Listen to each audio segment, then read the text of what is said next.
أكلة النهاردة من أشهر الأكلات في صعيد مصر، في سوهاج والمنيا وأسيوط. الأكلة دي غالبًا ممكن يكونوا بيجهّزوها كل أسبوع، أكلة مقدسة عندهم، تقدروا تقولوا عليها أكلة من التراث القديم أو أكلة الأجداد. النهاردة هنعمل مع بعض مرقة اللحم الفخاري على الطريقة الصعيدية، أكلة من الأكلات اللي ليها تكنيك معين في طبخها وليها طريقة تقديم كمان معينة.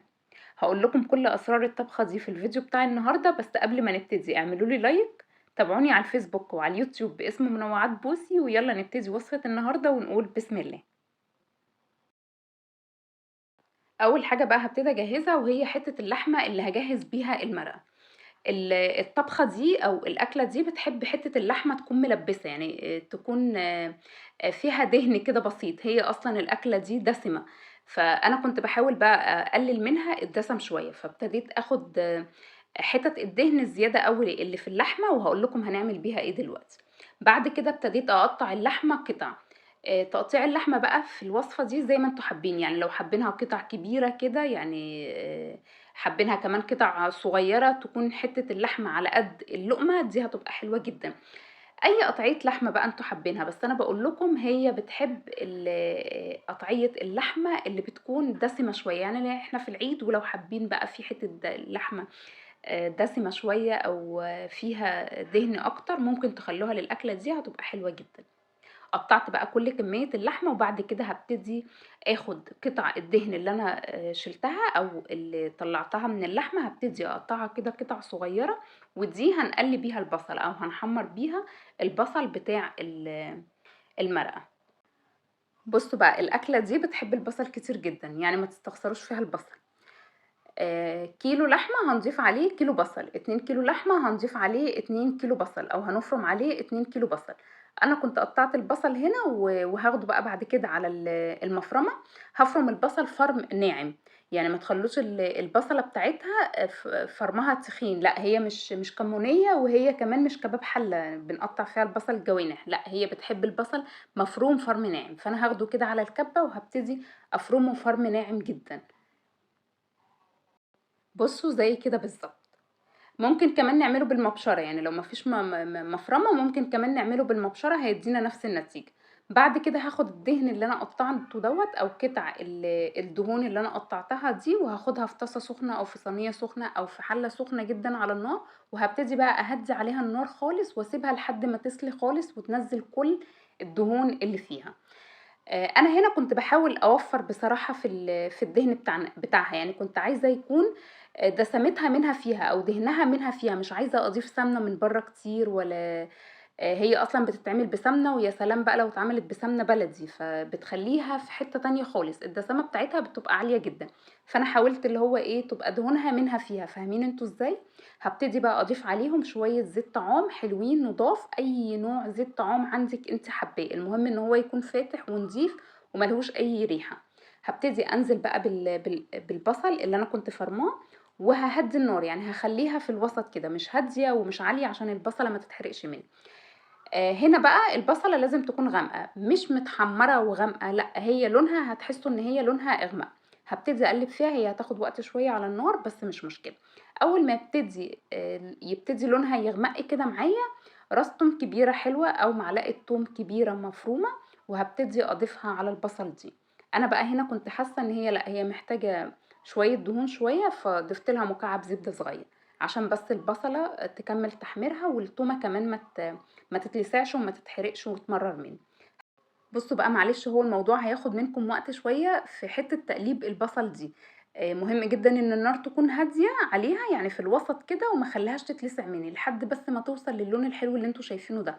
لونها يغمق ولكن ما تتحرقش مننا، فاهمين ازاي. بعد كده هبتدي اضيف المطيبات او المنكهات بتاعه اللحمه عموما.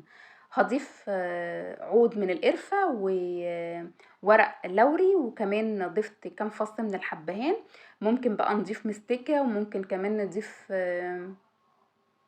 جوز الطيب او ينسون نجمة، اي مطيبات بقى انتوا حابينها او منكهات حابينها او بتحبوا تضيفوها على اللحمة تقدروا تضيفوها، هتدي كمان طعم وهتعزز طعم اللحمة قوي. بعد كده هبتدي اضيف التوابل بتاعه اللحمة، وضفت معلقة من الفلفل الاسود ونص معلقة من الكمون طبعا عشان فيها توم، وضفت كمان معلقة صغيرة من بهارات اللحمة ونص معلقة من الزنجبيل، وهضيف كمان هنا في الاخر نص معلقة من السكر عشان تسرع عملية التسوية بتاعة اللحمة. هقلب بقى كل ده كده مع بعض، وهنا بقى شموا بقى الريحة الحلوة، هتطلع ريحة مش قادرة اقول لكم عاملة ازاي. قلبوا بقى كل الكلام ده كويس جدا مع بعض لحد ما لون اللحمة يبتدي اللي هو يتغير، او اللحمة تتشوح بقى مع البصل ومع المطيبات ومع التوابل اللي ضفناها دي. زي ما انتوا شايفين لون اللحمة ابتدى بقى اللي هو يتغير او يتشوح كده فيها. بعد كده بقى قطعت طماطمايه وقطعت كمان قرن فلفل، لو حابين تضيفوا الفلفل ضيفوه، لو مش حابين خلاص. ممكن كمان الطماطم نستبدلها بمعلقه معجون طماطم او بمعلقه صلصه عادي، مفيش اي مشكله. هي بس وظيفه الطماطم هنا بتخلي طعمها مسكر اكتر. ضفت كمان عليها اعشاب كنور، لو حابين تضيفوها ضيفوها، لو مش حابين برضو براحتكم جدا، هي بس بتعزز الطعم شويه. فاهمين ازاي؟ بعد كده هضيف الميه. نيجي بقى هنا لمرحلة الشوربة أو المية اللي هنضيفها والسوائل والتسوية، دي بقى أهم خطوة في الموضوع كله. بصوا بقى، أنا مش هضيف عليها مية كتير جدا اللي هو أنا بسوي لحمة أو بسلق لحمة وشوربة، لأ. أنا عملتها في صينية علشان الموضوع يكون واضح ليكم. بصوا كمية المية اللي ضفتها يا دوب مغطية كمية اللحمة. هخليها بقى أول 5 دقايق تغلي على نار عالية، وبعد كده هغطيها كويس جدا وههدي النار عليها من البداية للنهاية. التسوية دي بقى على حسب قطعية اللحمة اللي انتوا بتطبخوها او اللي بتعملوها، اكيد هتكونوا عارفين اذا كان اللحمة هتاخد سوا او لا. من وقت للتاني هبص عليها، لو نقصت السوائل بتاعتها ممكن اضيف عليها نص كوباية مية بس تكون سخنة بالتدريج. بلاش تعوموها مية عشان احنا مش عايزينها شوربة، احنا عايزين اليخن بتاعها تقيل كده وقوامه حلو اللي هو يتغمس. فاهمين انتوا ازاي؟ بصوا بقى هنا، علشان انا من البداية للنهاية مسويها على نار هادية جدا، اللحمة دايبة دوب. عايزة اقول لكم ريحتها كانت حلوة جدا جدا جدا، يعني انتوا وانتوا بتعملوها هتبقوا مش مصدقين الريحة اللي انتوا شايفينها. سوري، الريحة اللي انتوا الريحة اللي انتوا شامينها، وكمان الشكل اللي انتوا شايفينه. بصوا بقى قوام الصوص بتاعها بيبقى خفيف كده في البداية، وبعد كده لما بتهدى قوام الصوص بتاعها بيتقل. انتوا هتشوفوه دلوقتي هوريهولكم. خدوا بالكم من موضوع ان هي ما تبقاش عايمة، يعني هي مش بتبقى شوربة، هي بتكون تقيلة شوية كده علشان نعرف نغمسها. بقولها تاني اهو، دي اهم خطوة في المرقة لما تيجي تعملوها. مرحلة بقى السوا وتظبيط اليخن بتاعها.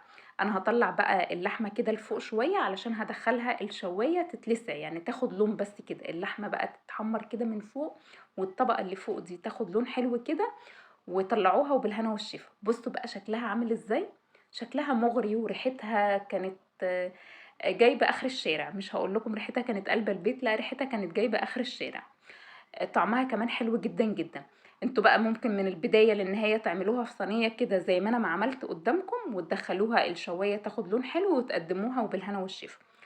الحاجة التانية بقى، ولو متوفرة عندكم قبل ما تدخلوا الصينية دي الفرن، ان انا انقلها في طاجن فخار. يعني احنا لو عندنا بقى الطاجن الفخار ده، بدل ما هدخل الصينية كده في الشواية تاخد لون، لا انقلها بقى في طاجن فخار كده وادخلها الفرن. كلنا عارفين الطاجن الفخار بيدي ريحة وطعم مميز جدا جدا لأي أكل، سواء لحمة أو خضار. ليه طعم مميز كده. في الأكلة دي بقى مش ليه طعم مميز، ليه طعم مميز وليه ريحة مميزة وليه نكهة مميزة. يعني هو مميز في كل حاجة لو اتعملت في الطاجن الفخار ده. فلو عندكم بعد ما تخلص خالص انقلوها في طاجن فخار كده، ولعوا عليها الشواية تاخد برضو لسعة كده أو لون حلو كده من فوق الوش، وبألف هنا وشفا. بصوا بقى لما بتهدى بقى، لما اليخن بتاعها بيهدى، بصوا بيتقل ازاي، يعني شايفين قوامه تقل ازاي. لما بنيجي نقدمها مش بنقدمها مع رز ومش بنقدمها مع عيش، الأكلة دي أصلها أصلا بتتاكل بالرقاق الطري. بناخد قطعة اللحمة كده مع شوية اليخني الحلوين اللي هم بالبصل دول، وذوقوا بقى أحلى وأطعم أكلة ممكن تدوقوها في حياتكم حرفيا. مؤخرا أنا ولادي كانوا بياكلوها بالعيش وكانوا بياكلوها بالرز، يعني انتوا لو حابين تاكلوها بالعيش أو تاكلوها بالرز ما فيهاش أي مشكلة. وبس كده وصفة النهاردة خلصت، اتمنى تعجبكم. اكتبوا لي في الكومنتات رأيكم فيها ايه، ولحد هنا لو وصلتوا لحد هنا اعملوا لي لايك، وتابعوني على اليوتيوب وعلى الفيسبوك باسم منوعات بوسي، واستنوني في فيديو جديد ووصفة جديدة، واشوفكم على خير.